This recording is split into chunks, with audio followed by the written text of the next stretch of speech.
કેમ છો બધા મજામાં હશો તેવી આશા અને શુભેચ્છાઓ। તમારા બધાનું સ્વાગત છે આપણી રેસીપીની ચેનલ સિલ્વર સ્પૂન હીરોઝ કિચનમાં। તો ચાલો આપણે આજે જોઈશું એક નવી વાનગી।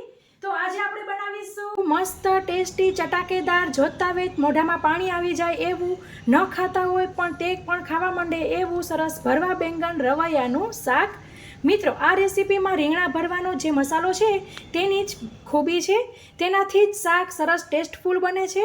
આપણે આ શાકને આજે કુકરમાં બનાવીશું એટલે એકદમ ઇન્સ્ટન્ટ ફટાફટ બની જશે।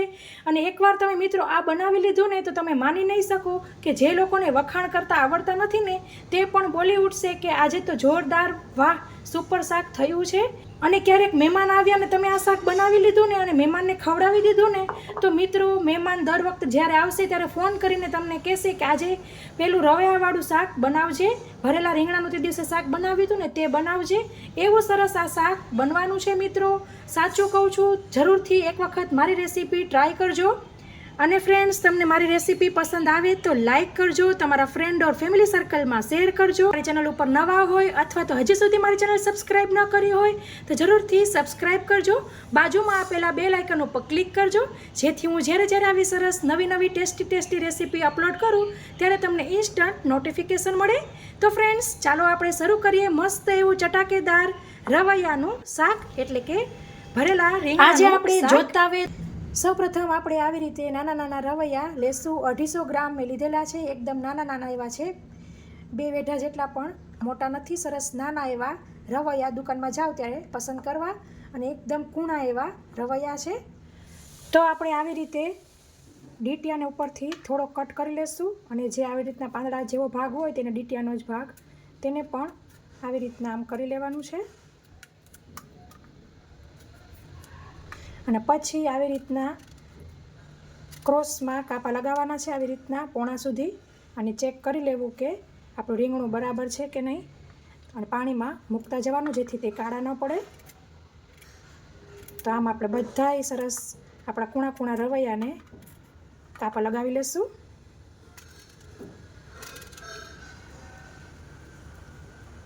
તો ફ્રેન્ડ, સરસ આપણે રીંગણાને આવી રીતના બધા કટ લગાવી લીધેલા છે અને પાણીમાં જ રાખીશું, ત્યાં સુધી આપણે તેનો સ્ટફિંગનો મસાલો રેડી કરી લઈએ। સૌપ્રથમ આપણે આવી રીતે ચણાનો લોટ લેશું, 2 ટેબલસ્પૂન ચણાનો લોટ લીધેલો છે।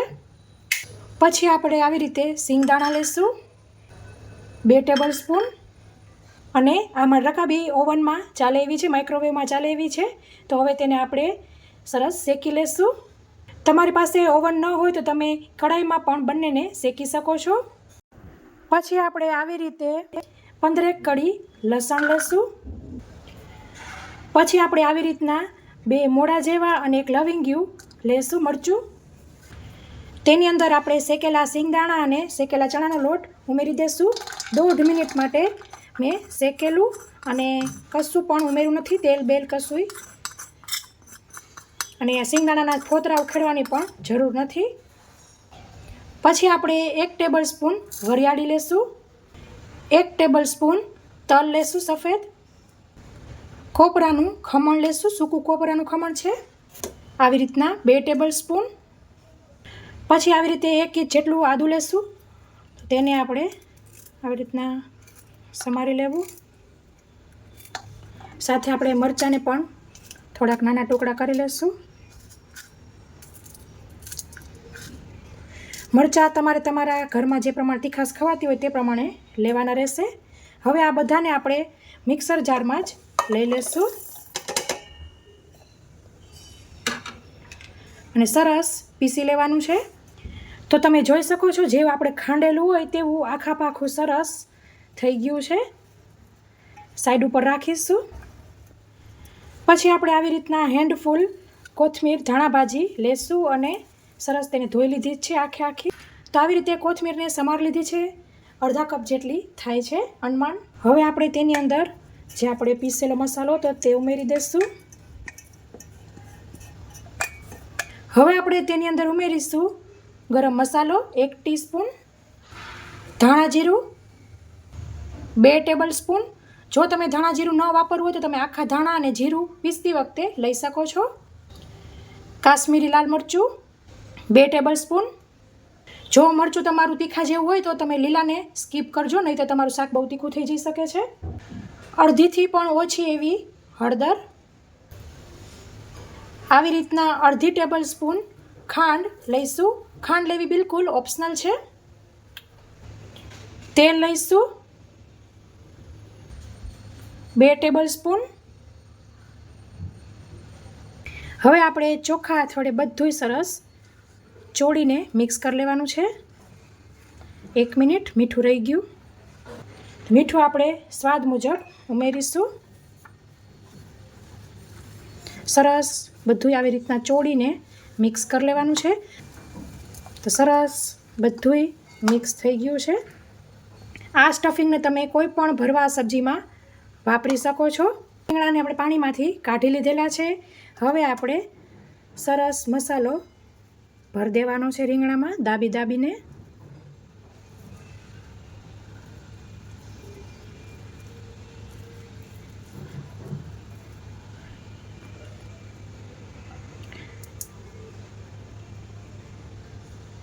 આવી રીતના કોઈ આખી કળી આવે ને તો તેને સાઈડમાં કરી લેવી. આપણે વઘારમાં તેનો ઉપયોગ કરી લઈશું.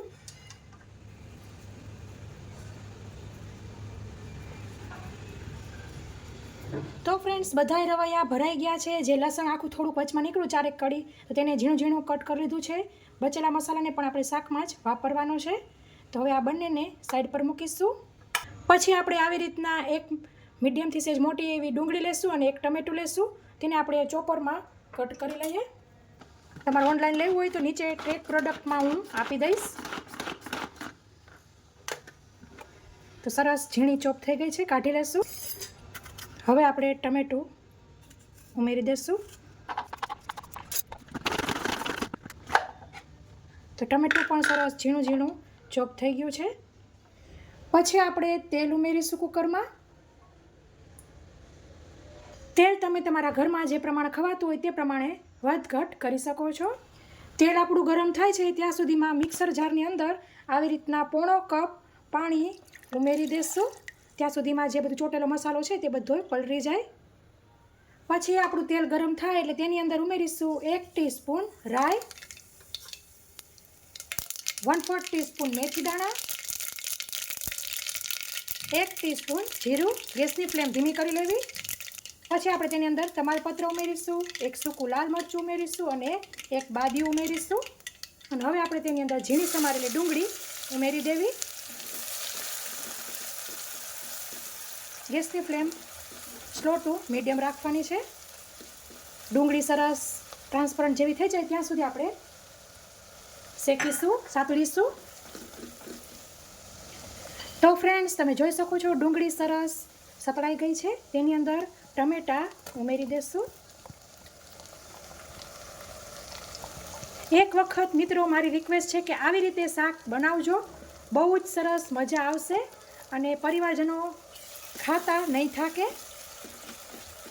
તેને પણ મિક્સ કરી લઈશું. આ જે લસણની કટકી હતી તે ઉમેરી દઈશું.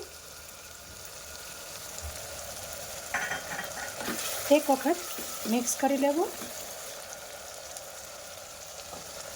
હવે આપણે તેની અંદર રીંગણા ઉમેરી દઈશું. તમે આ શાક લુયામાં પણ બનાવી શકો છો, પણ બહુ વાર લાગે રીંગણા ચડતા. કુકરમાં ફટાફટ 1 સીટીની અંદર બધું થઈ જાય. અને હવે આપણે ચમચાથી નથી ચલાવવાનું, આવી રીતના ટોસ કરવાનું છે.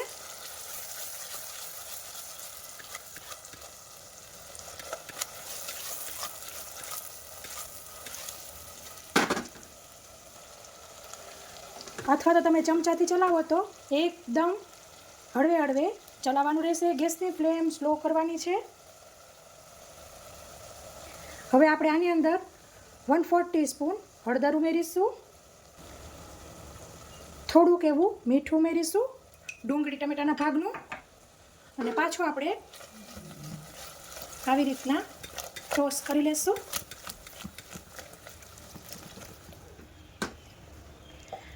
અને હવે આપણે તેની અંદર જે પોણો કપ પાણી હતું તે ઉમેરી દઈશું.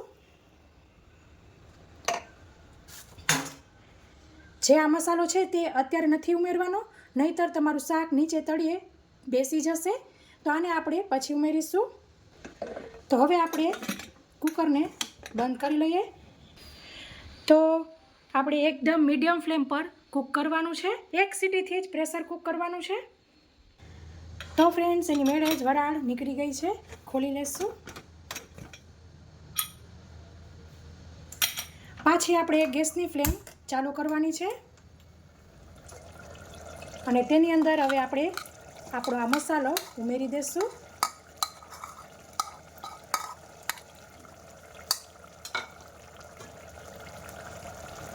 એકદમ હળવા હાથે આપણે ચલાવવાનું છે.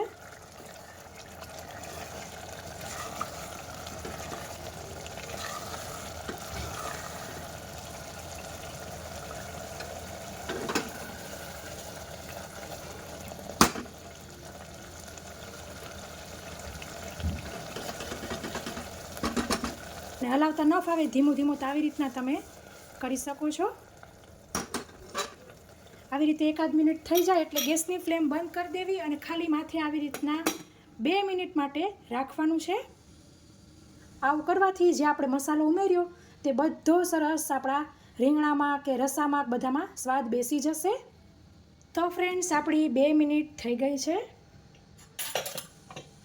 હવે આપણે મસ્ત ચટાકેદાર આપણા શાકને સર્વિંગ બાઉલમાં લઈ લઈશું. તો આપણે સર્વિંગ બાઉલમાં મસ્ત આપણું ભરેલા રીંગણાનું શાક, રવૈયાનું શાક લઈ લીધું છે. મિત્રો, જરૂરથી તમને કહું છું કે આવી રીતના એક વખત ટ્રાય કરજો. તમને એટલું ભાવશે કે વાત ન પૂછો. અને તમે મને જરૂરથી કોમેન્ટ કરવાના જ છો કે અમને આ શાક બહુ જ પસંદ આવ્યું, આજે જ અમે બનાવ્યું. તમે કયા સિટીમાંથી મારી રેસીપી જોવો છો તે જરૂરથી કોમેન્ટ કરજો મિત્રો. તો ફ્રેન્ડ્સ, આ રેસીપીમાં આટલું જ. ફરી મળીશું એક નવી રેસીપી સાથે. ત્યાં સુધી આવજો. Thank you. બાય. જય શ્રી કૃષ્ણ.